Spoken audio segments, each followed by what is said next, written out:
ಸರ್ಕಾರಿ ಶಾಲೆಯ ಶಿಕ್ಷಕಿಯೊಬ್ಬರ ಕೋಲೇಟಿನಿಂದ ವಿದ್ಯಾರ್ಥಿಯೊಬ್ಬ ಕಣ್ಣು ಕಳೆದುಕೊಂಡಿರುವ ಘಟನೆ ಸಂಬಂಧ ಪೊಲೀಸರು ದೂರು ಸ್ವೀಕರಿಸಲು ಮೀನಾಮೇಷ ನಡೆಸುತ್ತಿದ್ದಾರೆಂದು ಆರೋಪಿಸಿ ಮಾಜಿ ಶಾಸಕ ಕೃಷ್ಣಾರೆಡ್ಡಿ ಪೊಲೀಸ್ ಠಾಣೆ ಮುಂಭಾಗ ಅಹೋರಾತ್ರಿ ಧರಣಿ ಮಾಡಲು ಮುಂದಾಗಿದ್ದ ಘಟನೆ ನಡೆದಿದೆ.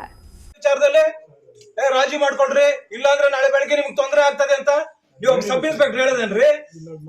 ಅನ್ಯಾಯ ಆದಾಗ ನಮಗೆ ನೋವಾದಾಗ ಧ್ವನಿ ಎತ್ತಿ ಅವ್ರ ಶಕ್ತಿಯನ್ನ ತುಂಬಬೇಕು. ನೀವು ಒಬ್ಬ ಸಬ್ ಇನ್ಸ್ಪೆಕ್ಟರ್ ಆಗಿರ್ತಕ್ಕಂಥವ್ರು.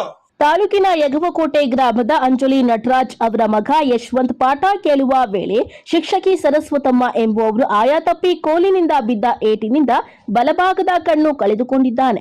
ಇದೇ ವಿಚಾರವಾಗಿ ಪೋಷಕರು ಬಟ್ಲಹಳ್ಳಿ ಪೊಲೀಸ್ ಠಾಣೆಯಲ್ಲಿ ದೂರು ನೀಡಲು ಬಂದಾಗ ದೂರು ಸ್ವೀಕರಿಸಿಲ್ಲ ಎಂದು ಪೋಷಕರು ಆರೋಪ ಮಾಡಿದ್ರು. ಇದರಿಂದ ಕ್ಷೇತ್ರದ ಮಾಜಿ ಶಾಸಕ ಕೃಷ್ಣಾರೆಡ್ಡಿ ಶಿಕ್ಷಕಿಯ ವಿರುದ್ಧ ಕ್ರಮ ಜರುಗಿಸುವಂತೆ ಒತ್ತಾಯಿಸಿ ಠಾಣೆಯ ಮುಂಭಾಗ ಅಹೋರಾತ್ರಿ ಧರಣಿ ಮಾಡಲು ಮುಂದಾಗಿದ್ದಾರೆ. ಮಾಜಿ ಶಾಸಕ ಜಿಕೆ ಕೃಷ್ಣಾರೆಡ್ಡಿ ಹಾಗೂ ಅವರ ನೂರಾರು ಬೆಂಬಲಿಗರು ಬಟ್ಲಹಳ್ಳಿ ಪೊಲೀಸ್ ಠಾಣೆ ಮುಂಭಾಗ ಪ್ರತಿಭಟನೆ ನಡೆಸಿ ಪೊಲೀಸರ ವಿರುದ್ಧ ಆಕ್ರೋಶ ವ್ಯಕ್ತಪಡಿಸಿದ್ದಾರೆ.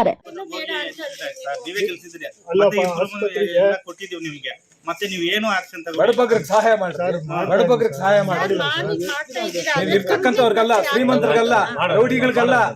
ನೀವು ರೌಡಿಗಳಿಗೆ ಮನೆ ಹಾಕೋದಲ್ಲ, ಬಡಬಗ್ರಿಗೆ. ಮಗು ನೋಡಿದ್ರೆ ಅಯ್ಯೋ ಅನ್ಸಲ್ವೇನ್ರಿ? ಮಕ್ಕಳಿಲ್ವೇನ್ರಿ ನಿಮ್ಗೆ?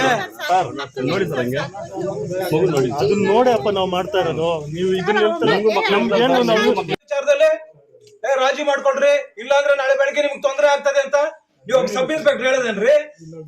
ಅನ್ಯಾಯ ಆದಾಗ ನಮಗೆ ನೋವಾದಾಗ ಧ್ವನಿ ಎತ್ತಿ ಅವ್ರ ಶಕ್ತಿಯನ್ನ ತುಂಬಬೇಕು. ನೀವು ಒಬ್ಬ ಸಬ್ ಇನ್ಸ್ಪೆಕ್ಟರ್ ಆಗಿರ್ತಕ್ಕಂಥವ್ರು. ನೀವು ಅಲ್ಲಿ ಪಾದಯಾತ್ರೆ ತಡೀತೀರಾ, ಬಂಧಿಸ್ತೀರಾ? ಕೊನೆಗೆ ಪೊಲೀಸರು ತಡರಾತ್ರಿ ಬಿಇಒ ಹಾಗೂ ಶಿಕ್ಷಕಿ ಸರಸ್ವತಮ್ಮ ಸೇರಿದಂತೆ ಇನ್ನು 3 ಮಂದಿ ವಿರುದ್ಧ ಬಟ್ಲಹಳ್ಳಿ ಪೊಲೀಸರು ಪ್ರಕರಣ ದಾಖಲಿಸಿಕೊಂಡಿದ್ದಾರೆ.